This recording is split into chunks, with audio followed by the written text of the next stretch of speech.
안녕하세요. 혹시 신문 보셨어요? 오늘 신문이요? 보셨어요? 예. 안 보셨어요? 못 보고 왔으면 지금. 아, 보셔야지. 이게 무슨 정말 중요한 게 나왔네요. 중요한 게 나왔어요? 네. 이 A32면에 보면 네. 이 광고가 크게 나왔습니다. 아, 나 무슨 말씀이신가 했네. 우리 제가 쓴 소설. 국장님이 집필하신 소설이에요. 이 광고 안 해도 그 동안에 그 마케팅이 잘 됐던 거 아니에요? 뭐 내용이 너무 좋아가지고. 예, 이게 6.25 전쟁에서 첫 승리를 한 전투인데. 그렇지. 그 내용을 가지고 이제 소설을 쓴데 지금 6.25 이제 지나가고 이러잖아요. 그러니까 광고를 한번 내달라 내가. 그래? 이야기를 했더니 이렇게 광고를 놨는데 와, 근데 굉장히 기분 좋더라고요. 그렇죠. 예. 지금까지 이제 어느 정도 책이 팔리고 있는 상황인데 네. 광고를 통해서 한 단계 확실하게 레벨업을 해야죠. 갑자기 광고로 돌아가시네. 저는 그런 말씀을 드리고 싶은 게 아니라 6.25 전쟁에 대한 이야기를 하고 싶고 네. 조국에 대한 이야기가 좀 많이 나온다. 사실 조국에 대한 이야기를 하게 되면 전쟁 이후에는 IMF 외환위기 때잖아요. 맞아요. 예. 그때 정말 뭐 심지어는 경제국실이라고 이야기까지 하잖아요. 그렇죠. 그렇죠. 대신 또 그때 우리가 IMF를 통해서 음. 한 단계 국가가 국격이 상당히 높아진 거죠. 음. 글로벌 스탠다드로 많이 높아진 거예요. 예. IMF에서 우리나라가 한 단계 더 업그레이드 됐다고 말씀해 주신 것 같은데요. 오늘은 IMF에서 23년간 몸담고 계셨던 네. 현재는 대외경제정책연구원에서 원장님으로 계신 이희령 대표님 모시겠습니다. 어서 오십시오. 안녕하세요. 안녕하세요. 반갑습니다. 반갑습니다. 반갑습니다. 저 가운데 앉으시면 됩니다. 아, 예. 이제 저희 방송 재밌게 하죠. 재밌습니다. IMF도 네. 23년간 하셨으면 영어는 엑셀런트하게 하시겠는데요? 아이고. 그래도 저녁에 피곤하면 영어 잘 안 나옵니다. 평소에 CNN을 항상 켜두고 계신다고 들었어요. 네, CNN, 블룸버그, 네. 블룸버그에 주로 경제 뉴스가 자주 역시 경제였습니다. 어떠세요 요즘? 요새 뭐 지금 대외 경제 상황이 좀 불안전하기 때문에 그래서 그 지속적으로 모니터하느라고 좀 바쁘고요. 또 이제 이번 주말에 그 G20 정상회 준비를 위해서 호주에서 그 준비하느라고 이제 또 떠나야 됩니다. 그래서 두 가지 동시에 하느라고 조금 바쁘게 지내고 있습니다. 그러면 대외 경제 정책 연구원이요? 네. 사실 좀 설명이 좀 필요할 것 같아요. 생소하죠. 아니 뭐 저는 뭐 이렇게 잘 알고 있지만 시청자분들은 네네. 1990년대 초반에 그 새로 만들어졌는데요. 예. 만들어지면서 이제 이미 현존하고 있던 연구원들 이렇게 조금 이렇게 종합되면서 통합되면서 만들어졌던 이유가 그 FTA 문제들 통상 쪽으로 이제 좀 깊은 연구가 필요하기 때문에 처음에 만들어졌다가 이제 세월이 지나면서 외환 위기 겪고 그래서 국제 거시 금융 쪽도 시작했고 또 지난 몇 년 전에는 신흥국의 중요성 때문에 신흥국 지역 연구도 포함이 돼가지고 이렇게 크게 세 축으로 지금 연구 활동을 하고 있습니다. 대외는 결국 해외 기업이나 해외 상황 이런 거에 대한 연구. 그렇죠. 그 지금 국제적인 상황 변화가 한국에 주는 시사점 같은 거 그래서 한국에서의 어떤 정책적인 그 대응 방향 이런 것들에 대해서 이제 연구하고 있습니다. 실제로 연구해 보시면 대한민국의 위상은 어떻게 됩니까? 이미 선진국 대열에 들어갔다 이렇게 얘기할 수밖에 없는 상황인 것 같습니다. 왜냐하면은 뭐 그 소득뿐만 아니라 우리 경제가 갖고 있는 어떤 경제 구조 이런 것들이 상당히 그 선진국하고 비슷합니다 이제는. 그리고 경제 성장률 자체도 이미 선진국 대열 물론 선진국보다는 아직도 좀 높지만 그래도 선진국에 이제 가까워지고 그래서 신흥국이다라고 얘기하기는 좀 그렇지 않나 생각이 듭니다. 이 지표 측면에서 우리나라는 글로벌 스탠다드에 지금 올라가 있지 않습니까? 네. 근데 한 가지 좀 문제가 우리 구체적인 문화적인 측면, 행태적인 측면이 좀 우리가 부족한 점이 있고 아까 인도 말씀하셨는데 이번에 인도는 모디 총리가 새로 출범하면서 아주 경제 분위기가 좋아지고 있다고 하지 않습니까? 네. 우리나라 그런 분위기를 좀 살리는 게 중요할 것 같은데. 근데 그 분위기가 좋아졌다는 뜻은 무슨 뜻이냐면은 그 모디가 그 의석 그 다수를 그 차지할 수 있었기 때문에 정치적인 어떤 힘을 얻었다라는 뜻이지 그 뭐 문화가 바뀌었다는 거는 아니고요. 네. 그렇기 때문에 그 제가 이해하는 바로는 과거 정권에 있었을 때 그 5개년 계획과 큰 차이가 있다면 과거 정권은 그 의석을 다수를 차지하지 못했었기 때문에 앞으로 그 나가려고 할 때 상당히 그 방해가 많았습니다.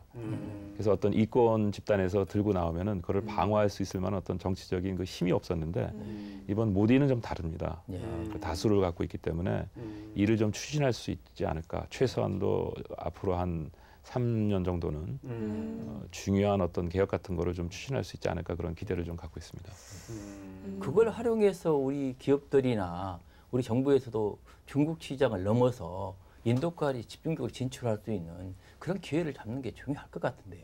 예, 제가 아는 바로는 이제 우리 한국 기업들하고 이제 얘기했을 때 인도는 그 규정이나 네. 어떤 그 프로세스 같은 것이 뭐 다른 나라보다 특히 어려운 거는 아닌데 이 적용하는 데 있어서 굉장히 그 좀 예측 불가한 그리고 그 단계별로 네. 그 상당히 그 통과하기 힘든 그런 관문들이 많다고 합니다.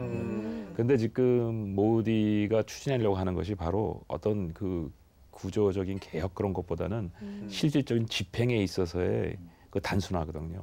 그런 의미에서는 뭔가 좀 더 표준화될 수 있는 그런 기회가 열리지 않을까. 만약에 그렇게 된다면 우리나라 기업들이 진출하기에는 훨씬 더 수월해지고 어차피 중국 시장이 이제 좀 안정세로 그렇죠. 들어가고 있는데 새롭게 좀 부각할 수 있는 나라가 인도기 때문에 그쪽도 좀 생각해 볼 수 있는 기회인 것 같습니다. 국제화가 진행이 되면서 우리 원화가 좀 국제적인 역할을 좀 하는 게 중요하지 않습니까? 어떤 것이요? 우리 원화. 원화. 원화. 예. 네.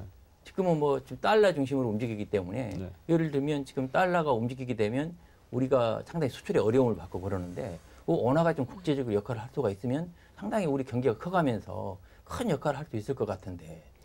지금 저희가 그 경제적인 모든 구조들은 선진국 형태를 갖고 있지만 네. 아직도 그 금융시장에서는 신흥국으로 분류하는 이유가 원의 국제화가 안 돼 있기 때문에 그렇습니다. 예, 그래서 원의 네. 국제화가 안 돼 있으면은 어떤 문제들이 있냐면은 일단 국제 그 달러 시장이 굉장히 민감할 수밖에 없고 네. 그다음에 통화 정책이 자유롭지 못하고 그다음에 일반적으로 그 미국 경제나 선진국의 경제의 그 경기의 변동에 따라 결정되는 통화 정책에 저희가 저의 경기에 상관없이 영향을 받습니다. 네, 맞아요. 그러다가 보니까 뭐 통화 정책을 확장 정책을 피우면 안 될 때 자연적으로 펴야 되는 그런 상황이 이제 오고 그러기 때문에 여러 가지 측면에서 또 우리가 그 외환 보유액을 상당히 그 많이 갖고 있는데 우리가 그 겪을 수 있는 잠재 리스크에 비하면 그렇게 큰 거는 또 아닙니다. 그래서 어떤 적정 수준에서 지금 유지하고 있다 이렇게 얘기하는 게 아마 정확한 표현일 것 같고요.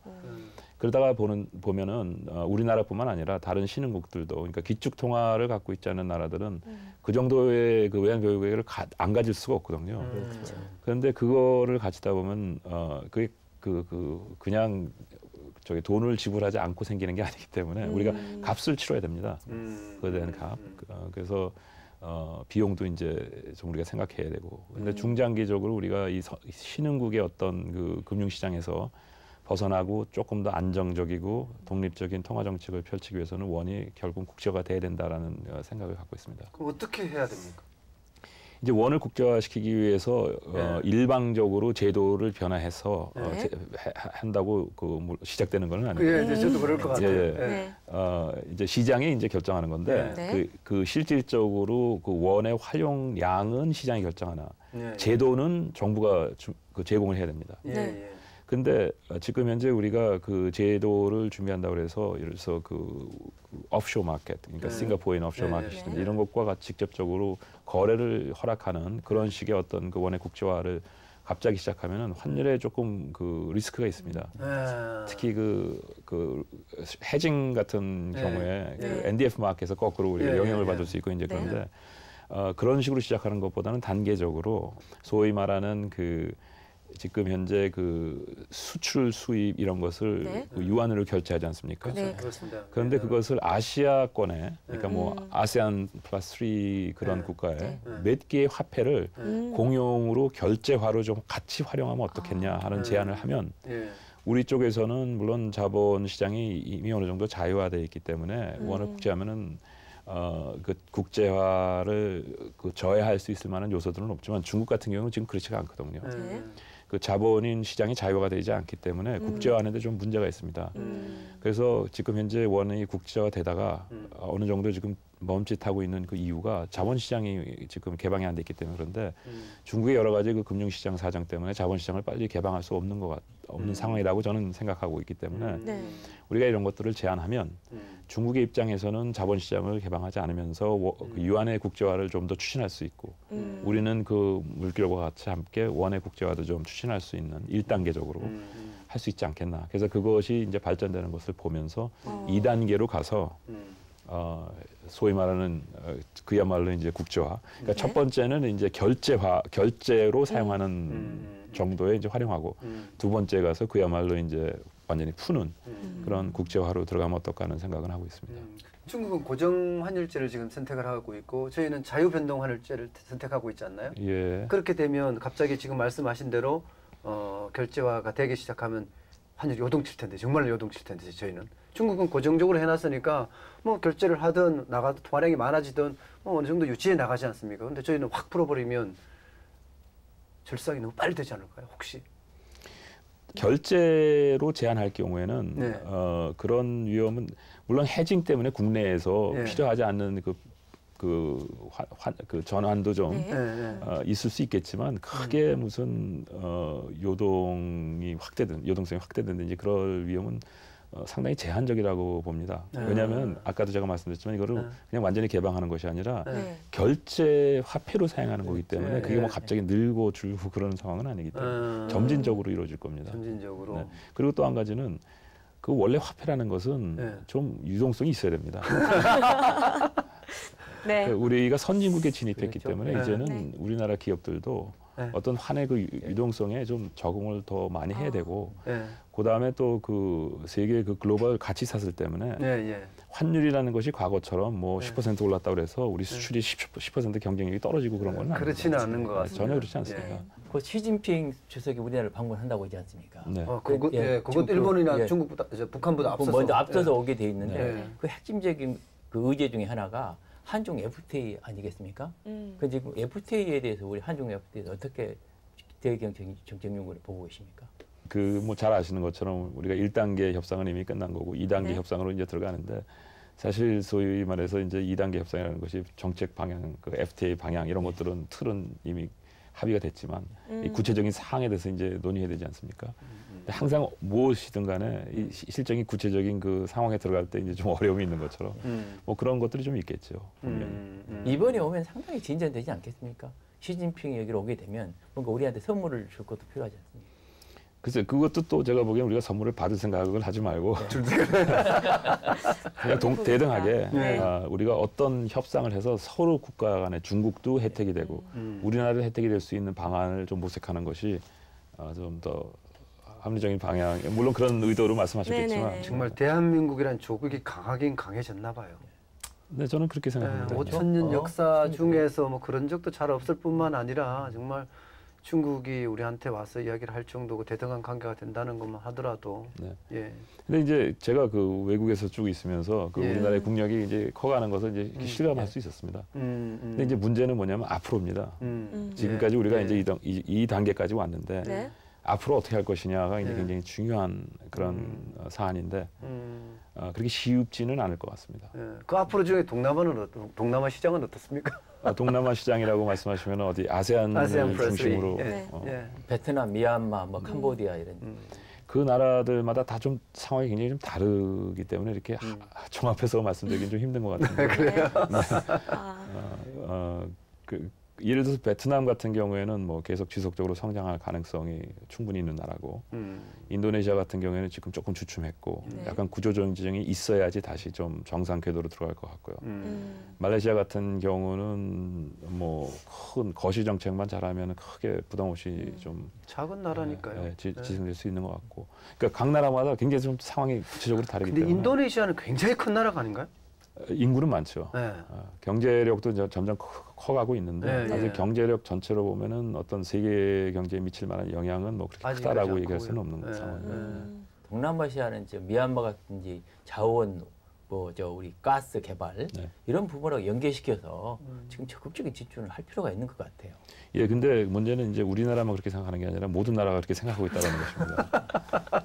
그래서 그게 그렇죠. 문제입니다. 네. 그래서 아까 제가 계속 강조해서 말씀드리는 게 우리나라는 이제 선진국 대열에 들어갔기 때문에 다른 나라들도 똑같은 생각을 하고 똑같은 문제를 직면하고 있기 때문에 어떻게 하면은 좀 구체적으로 이제는 접근할 시기가 됐다는 그렇죠. 것이죠. 아, 그런 이야기 하니까 지금 시스템 이야기가 좀 자꾸 이렇게 와닿는 느낌이거든요. 뭔가 시스템이 돌아가야지 이제 선진국은 좀 돼야 된다. 그 이야기 하니까 이제 포스트 이건희 회장 그것도 이제 사실 좀 걱정이 되네요. 그거는 제 영역 바깥의 문제이기 때문에 제가 무슨 코멘트를 하기는 좀 힘든 것 같고요. 네, 그렇다면 구체적으로 좀 들어가면 TPP 이게 가입이 저희는 이제 선택이 아니라 필수다라는 얘기도 하셨거든요. 네. 거기에 대해서 한 말씀 해주세요. 네. 이제 어떤 측면에서 그런 말씀을 드렸냐면 아까 말씀드린 것처럼 지금까지는 어떻게 보면 우리가 경쟁에 있어서 어떤 상품을 생산할 때 수출하고 그럴 때 그 상품을 수출하려면 이제 여러 단계가 있지 않습니까? 그 여러 단계가 이제 우리나라 자체 내에서 이루어지고 그 다음에 최종적으로 그 최종 상품만 경쟁력이 있었으면 됐습니다.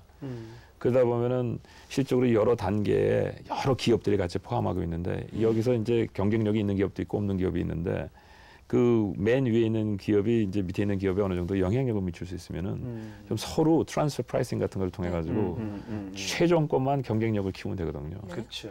그러고 나서 환율을 적절하게 조절해가지고 수출하면 이기는데 이제는 그런 단계는 끝나갑니다. 이제는 어떤 단계에 도달하게 되냐면 이 각 생산 단계별로 경쟁이 들어갑니다. 그래서 그거를 이제 소위 말하는 이제 글로벌 밸류 체인이라고 이렇게 말씀을 주시는데 지금 2005년 이후에 저희 나라에 어떤 현상이 벌어지고 있냐면은 우리 그 대기업들이 경쟁력이 있기 때문에 나가서 외국에 있는 그 여러 단계들을 이용해가지고 경쟁력을 쌓고 실질적으로 어느 정도 성공하고 있는데 반면에 우리나라의 그 소위 말하는 이제 중소기업들이 대부분 이제 중간 단계들을 차지하고 있는데 그 경쟁력이 많이 떨어진 상황이기 때문에 외국 기업들은 반대로 들어와서 우리나라의 그 생산 단계에 그 사용을 안 합니다. 그러다 보니까 어떤 현상이 벌어졌냐면 우리나라 총 수출액에 실질적으로 우리나라에서 창출하는 부가가치는 점점 떨어지고 그래서 100을 생산했으면은 과거에는 한 15년 전만 해도 80 정도가 우리나라에서 부가가치가 형성이 됐는데 이제는 60이 안 됩니다.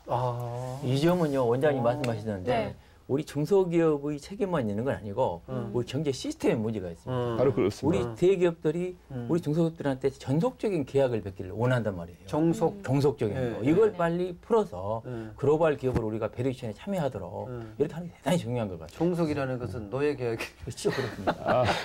노예 계약.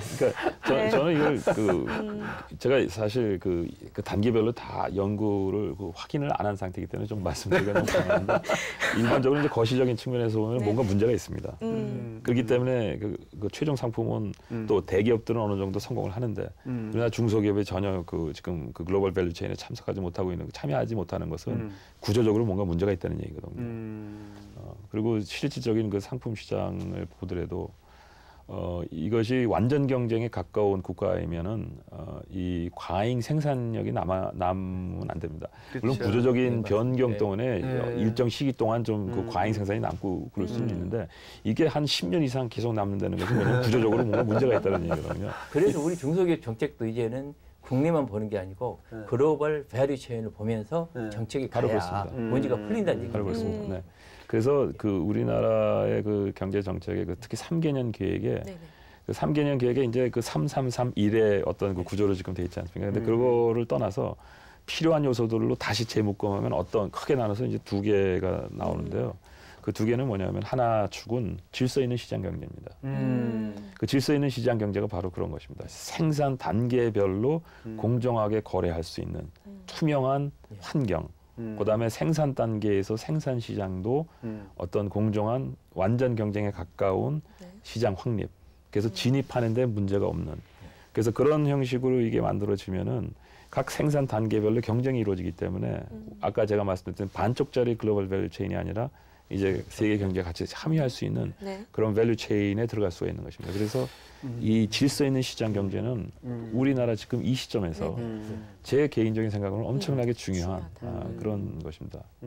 질서 있는 시장 경제를 보통 얘기하면은 사람들이 뭐를 얘기하는지 정확히 모를 수가 있는데 크게 말하면 이제 세 가지가 있습니다. 이것은 어떤 그 진입 장벽 같은 것을 이제 없애고 그다음에 규제 개혁을 하는 데 있어서 규제를 많이 풀고 동시에 강화하는 겁니다. 근데 풀 거는 아주 과감하게 풀되 시장 경제의 원칙을 살 수 있는 규제는 강화해야 되고 강하게 집행을 해야 되는. 그래서 그것이 단면적인 것이 아니라 완전히 지금 현재 우리나라 3개 계획에 담아 있는 것처럼 풀 때는 과감하게 푸는 것이고 그다음에 남는 규제는 투명하게 강하게 집행해야 되는 거예요. 그럴 때 완전 경쟁이 일어날 수가 있습니다. 근데 그 핵심적인 요소는 뭐냐면 시장에는 여러 가지 참여하는 그 개체들이 있는데 그 온전한 시장 경제라는 질서 있는 시장 경제라는 것은 결국 뭐냐면 그 각 개체들이 그 기업이 됐든 뭐 개인이 됐든 서로 그 어떤 그 협의가 이루어질 때 그러니까 시장 경제에서는 이제 가격 경제 뭐 이런 거에서 그 협의가 이루어질 때 그것이 공정한 상황 가운데서 이루어지게 보장하는 것이 질서 있는 시장 경제입니다. 우리 그 경제 시스템에서 가장 문제가 된 게 소위 그 삼불이라고 그렇게 얘기를 합니다. 불공정, 불균형, 불평등.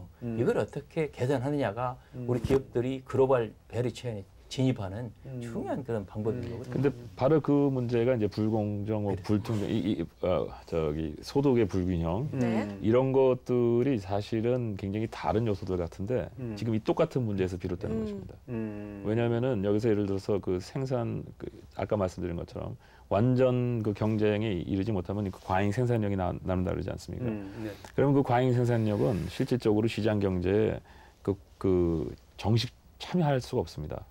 그다음에 이제 약간 좀 비공식적으로 이제 참여하는데 자영업의 대부분이 저는 그런 상황이라고 생각을 합니다.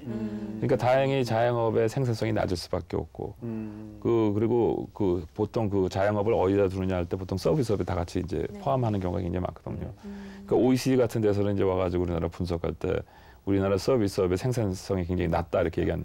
당연히 그럴 수밖에 없는 게 자영업 어디로 껴야 될지 모르는 자영업을 그 생산성이 굉장히 낮은 자영업을 다 거기다 갖다 넣는데 낮을 수밖에 없죠. 근데 그렇기 때문에 이 자영업 또 그다음에 실질적으로 지금 취업하지 못하고 있는 그 젊은 층들 이 과잉 생산력이거든요. 이 과잉 생산력을 그러면 어떻게 할 것이냐는 두 가지 방법으로 해결해야 되는데 본질적으로. 와, 지금 시간이 다 지나게 끝내야 되는데 아니요, 근데 이 말을 꼭 들어야 될 것 같아서. 저도요. 꼭 듣고 싶습니다. 아까 제가 말씀드린 그 두 가지 그 추가 있다고 그랬지 않습니까? 하나는 질서 있는 시장 경제를 통해 가지고 이 과잉 그 생산력이 일반 시장에 진입할 수 있도록 벽이 일선 없어야 돼요. 그래서 그 아까 제가 말씀드린 여러 단계별로. 그러면서 거기서 이제 일반적으로 흡수가 되고 근데 흡수가 돼야 될 때 기술 혁신 뭐 또 세계화 이런 것 때문에 지금 현재 우리가 갖고 있는 어떤 그 상품 시장에 그 다이버시피케이션, 이게 조금 더 다양화된 상품 시장이 개발이 돼야만 부가가치를 창출할 수가 있습니다. 그래서 일자리를 창출했을 때 그 일자리가 부가가치와 직접적으로 연결돼야만 지속 가능한 일자리가 되고 그래야만 선순환에 같이 기여를 할 수가 있습니다. 그럼요. 그런데 지금 만약에 이거를 지금 질서 있는 시장 경제가 확립이 안 되면 일자리가 창출되면은 그 다음에 또 없어집니다. 부가가치가 창출 안 되면 당연히 없어지죠. 그러면은 이걸 어떻게 되면 질서 있는 시장 경제를 통해서 일단 문을 열어주고 부가가치가 창출될 수 있도록 창조 경제로 아이디어가 부가가치로 연결될 수 있는 환경을 만들어줘야 됩니다. 그래서 저는 이 3개년 계획을 아주 단순화시키면 뭐라고 요약할 수 있냐면 질서 있는 시장 경제 확립, 창조 경제 도입 이겁니다. 그러면은 문제가 동시에 해결될 수 있고 그렇게 되면은 지금 현재 그 두 축이라는 게 한 축은 이제 질서 있는 시장 경제고 또 하나는 그 창조 경제의 도입입니다.